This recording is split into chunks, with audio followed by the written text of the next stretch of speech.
I'm going to speak today on modernizing public warning messaging. I started studying how the public responds to disaster warnings 45 years ago, and I'm still doing it today. And I decided that the purpose of my talk would be, if I had to address the men and women in our nation who will issue public alerts and warnings in the future, what would I tell them? And that's what I'm going to say today. I have 5 things to say. First, focus on alerts and warnings for imminent, rapid onset events with a small amount of time between when an event is detected to impact. Just to give you an example, if they just detected sarin gas in the Washington subway and you're on the escalator going down and you get a wireless emergency alert on the cell phone, focus on that message or other things comparable to it. If we're talking about warnings that in 3 days a tsunami is going to impact one of our cities, we don't need to prepare for warnings. People will figure it out. When public response time is short and warning delays have large public health and safety consequences, and where wireless emergency alerts, the technology of the future in our nation, can provide the largest public good. 2, remove delays from the warning system. Delays are anything that prolongs the time between when a threat is detected and public protective action is initiated. So just to be clear, when you detect a threat, it doesn't mean anybody's going to protect themselves. That comes way down a sequence of stuff you have to be a social psychologist to get excited about. Delay types. There are 3 major points of delay in warning systems in our country. The first is warning issuance delay. The amount of time those who would press the alert button delay pressing it for a variety of different reasons. And in imminent events, that's not a good thing. Second is audience dissemination delay. Many people think because if you issue a warning over whatever technology is available and being used, that it will be received by the people at risk. The data suggests it's not that straightforward. And third, public protective action initiation delay. Once people get the warning message, that means what delays them from stepping over the threshold of their home and getting in the SUV, and peeling rubber out of town. Delays are additive, and this diagram illustrates that a hazard notification is received, then we have issuance delay, a warning is issued, and then we have dissemination delay. A first warning is received, and then we have protective action delay. And if you were on the escalator getting your first alert about sarin gas at the bottom, you could see there's a problem here if the delays are too long. Planning can reduce issuance delay. Let me say that again. Emergency planning works. Not planning doesn't work quite as well. Gee, who told me that? Oh, it was FEMA. No, was it President Eisenhower, I think, said that, actually. Warning plans and procedures is the essence of planning, with threat conditions, warning triggers, public protective actions cataloged. Here's an example. This is a planning matrix for dams and levees. Why is it for dams and levees? I was asked to prepare one for the Army Corps of Engineers, so I did it for dams and levees. But it pretty much looks like the emergency planning matrix for emergency planning at our nation's operating nuclear power plants, because it's virtually identical to it. And anyone who knows New Reg 0654, Rev 1, that's going way back in time, will recognize this. There are physical observations that lead to different classifications of different threat levels, that lead to different levels, in this case flood threat, that lead to different possible public protective actions. Planning suggests this can be thought through before an event happens. And I'm sad to say, our nation doesn't participate or require or even help local emergency managers plan for giving warnings, unless it's in the emergency planning zone for a nuclear power plant. And I'm out to change that. Planning also includes primary factors like having written plans, rules and procedures, threat classes, secondary factors like identifying responsibilities for who has the decision responsibility to make a decision, who they need to get approval from, tertiary factors like threat verification procedures, interagency contact ad nauseum. And my fourth thing I want to say is disseminate alert and warning messages wisely. Every dissemination channel for disseminating warnings has pros and cons. They include factors about the audience who would receive the message that either help them get it or keep them from receiving it, technological factors about the ability of different technologies to reach the audience. For example, there's a matrix I don't expect you to see. Just trust me that some of us in the country have gone through every warning dissemination mechanism we have at our disposal and have judged it in terms of the percentage of an at-risk audience it can reach, whether it's a quick dissemination or a slow dissemination. For example, wireless emergency alerts are very quick. Route notification, where cops drive up and down the street with the blue lights doing this with a bull speaker, is slow notification. Very effective, but slow, etc. At any rate, that potpourri exists in different levels in different cities and counties in our country. And selecting a good mix of both old-fashioned technologies and wise technologies is probably very good. We're just beginning to collect data. In fact, I own it. I just finished a survey with a colleague, John Sorensen, of evacuation at the Oroville Dam in February of 2017, and we measured these things up one side and down the other.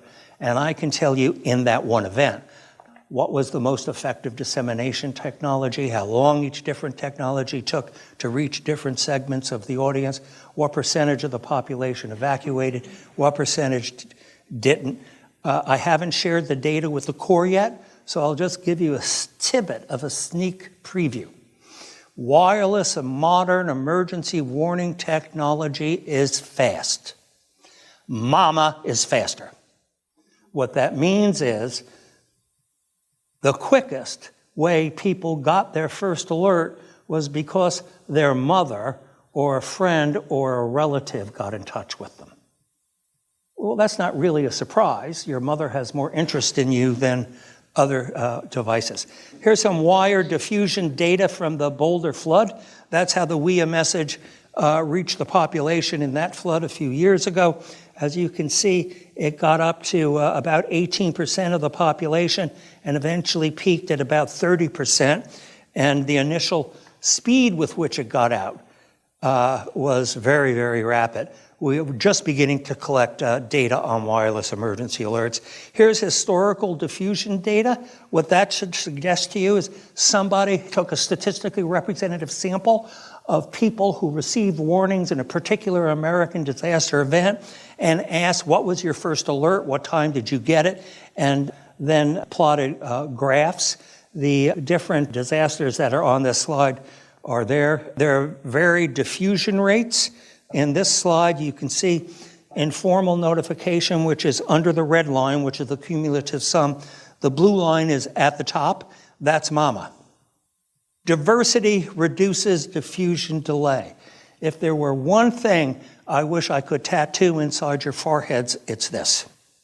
Multiple dissemination channels for public disaster warnings yield quicker and more comprehensive audience penetration. There never has been, there never will be a silver bullet for distributing warnings. One technology is insufficient because you need multiple technologies to reach different subpopulations in an at-risk audience. So I'd recommend doing 2 or 3 modern technologies and 2 or 3 old-fashioned technologies. We as SMS tested methods like radio, route notifications, special ways to reach unique subpopulations, and if you're into wireless emergency alerts, particularly iPaus's WIA system, and I'm a YPause and WIA system zealot. I know that's the warning system of the future in this country. I'm 100% behind it, and I want to make it as good as it possibly can be. It has to be one flower in a bouquet of dissemination channels that are used. And it has its advantages as well as disadvantages. And 5, issue messages that reduced public action delay. Now here's the social psychology part. I'm grinning because now I'm feeling like I'm back at the University of Colorado in a lecture hall. This is the problem you're up against when it comes to giving warnings. It's human beings. The myth is people immediately take protective actions when they receive a warning message. Here's my response to that. A social psychologist that studied this phenomenon for 45 years. If you believe that, you're nuts. Let me say it in real simple language. When all the forest animals are running away from the flames, people who get the warning delay taking protective action and instead waste time searching the net, watching television, and talking with neighbors, trying to decide what, if anything, to do about the fire. It's called milling. It's fundamental to how human beings invent new realities in their minds. And a warning tells people they need to go from perceiving that they're safe to perceiving that they might die. That doesn't happen quickly. It's not automatic. People need to, let me just say it in a way you'll get, schmooze before they come to that change of mind. And we see data, for example, in the Joplin tornado, where people got a 5-minute warning of an impending tornado and were found dead in rubble with their hands on their cell phones as they were milling, trying to interact with other people. And if they didn't have a cell phone and they were in their backyard, they'd be talking over the backyard fence. Milling is basic human nature. It's basic human nature to search for more information, confirm warnings with others, check out what others are doing, and personalize threat perceptions. It takes time. Human beings don't respond to warnings. When people get warnings, what they do, their natural hardwires say, let's go hang out with other people and talk about it. Now, the prime objectives, therefore, in an American warning system of the future, the one I'm hoping to bring forth, is to minimize issuing alerts and warning messages in America that motivate milling and delay, and instead to maximize issuing alert and warning messages that reduce delay and are actionable, that is, motivate public protective action. 2 things I need to say. The second is the slide. The first thing is the Department of Homeland Security funded a lot of social psychologists and sociologists and communication people to study warnings a few years ago. And there were many breakthroughs learned. And one of the things that was learned that 90-character WIA messages accomplish nothing. What people do is get that message and say, what the blank was that? However, a message that provides them with the information that they would go in search of can actually minimize delay and maximize an appropriate, more timely response. Hallelujah. We discovered what we need to put in a warning to communicate to the person at risk to motivate them to take a protective action. I think that's the essence of what a warning system should do. And the FCC believed us. And they said, we're going to take the 90-character limit off WIA messages, and we're going to give you 360 characters for a WIA message, because that's the size of a screen. Let me tell you what such a message would look like. For your information, here's some historical data. These are curves about people getting the warning and initiating a protective action. The axis is when they got the warning. Do you see any straight lines going up? That would suggest people don't immediately respond to warnings. If you look at how they bend and lazily move over across time to initiate a protective action, there it is, I'm rubbing your nose in it. I mean to be rubbing your nose in it. People don't immediately respond to disaster warnings. We know, by the way, all the correlates that dozens of people have discovered, the relative weight of the correlates of what affects public response to warnings. I could send you these, and they're like chocolate chip cookies I could serve on a plate. But what impacts protective action initiation behavior in Americans the most? It's the message contents. It's the message contents. It's the message contents. Any questions about what the most important factor is? It's the message contents. It's what the message says and how it says it. And there also are contextual factors like whether there are personalization visualizations. It's really hard to issue warnings for a flood on a sunny day, for example. And it's about message repetition. People need to get warnings many times because human beings, even me, have thick skulls. Any of you encounter anybody like that? You know what I'm talking about. So what does the message need to be? It needs to be specific. For example, if you are in between the river and First Street, move north of Main Street. That tells people who's at risk. If you don't tell them who's at risk and who isn't, people prefer believing they're not at risk. Never say evacuate if you're near the river. That'll mean different things to different people. Some will leave, some won't. You need to be clear. A wave of water 20 feet high moving faster than a person can run is clear to the person being warned. Not a 10,000 cubic foot per second flow moving at a 20 foot per second speed.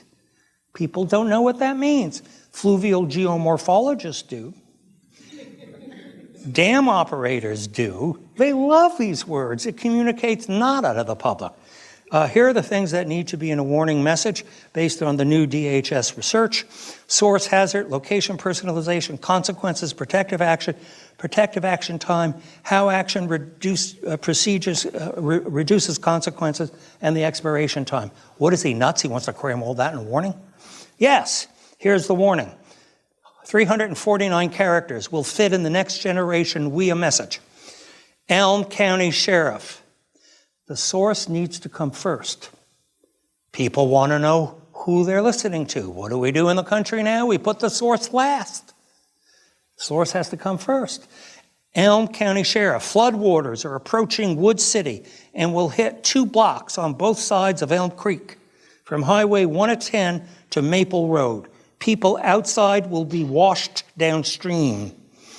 The water will be above rooftops. Move 2 blocks plus from the creek now and be there no later than 6 p.m. to avoid the flood. This message expires at 11 p.m. May 15th, 2017. 349 characters inside of our 360-character year-long message. Granted, I picked a simple one. I didn't want to make it rough on me. So what conclusion? Can we encourage comprehensive local planning for alerts and warnings in the thousands of communities where alert originators reside and practice their craft? We have a really big country with lots of diversity in our emergency response people. And can we upgrade practices by alert and warning message providers? Can we educate them? Can we design a course for them to give them this information? Can we give guidance to them? Can we write a guidebook for them? Can we encourage them to engage in training, drills, and exercises? Well, Shazam, that all sounds like it's right up FEMA's alley. So I'd like to thank you very much, and I want to point out, you can't see the second clock, I ended precisely on time. Thank you very much.